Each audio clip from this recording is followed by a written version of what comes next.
கலாத்தியர் 5:17 மாம்சம் ஆவிக்கு விரோதமாகவும் ஆவி மாம்சத்துக்கு விரோதமாகவும் இச்சிக்கிறது. நீங்கள் செய்ய வேண்டிய என்று இருக்கிறவைகளை செய்யாதபடிக்கு இவைகள் ஒன்றுக்கொன்று விரோதமாயிருக்கிறது. நாம் இந்த உலகில் செய்கின்ற பாவங்களுக்கு அனைத்துக்கும் நம்முடைய மாம்சமே காரணம். நம்முடைய மாம்ச இச்சை என்பது கர்த்தர் மீது கொண்ட அன்பிலிருந்து நம்மளை விலகி போகச் செய்கிறது.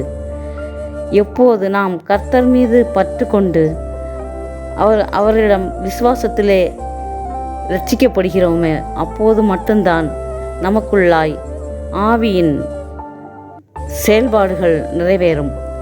ஆவிக்குள்ளாய் நாம் வாழும்போது ஆவியின் கனி நமக்குள் உண்டாகும். ஆவியின் கனிகள் நமக்குள் உண்டாகும்போதுதான் நாம் கர்த்தருக்கு பிரியமான காரியங்களை செய்ய முடியும்.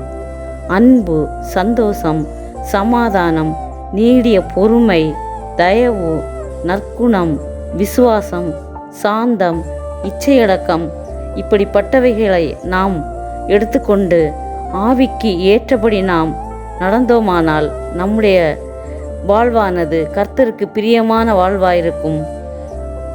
இக்காரியம் செய்யும்போது மட்டும்தான் நாம் இந்த உலக பிரகாரமான பாவங்களில் ஈடுபடுவது இல்லாமல் போகும்.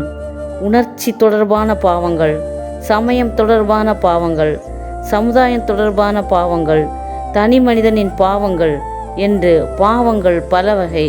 இந்த பாவங்களிலிருந்து விடுபட நாம் நம்மை ஆவிக்கு ஏற்றபடி நடத்துவதற்கு நம்மை ஒப்பு கொடுப்போம்.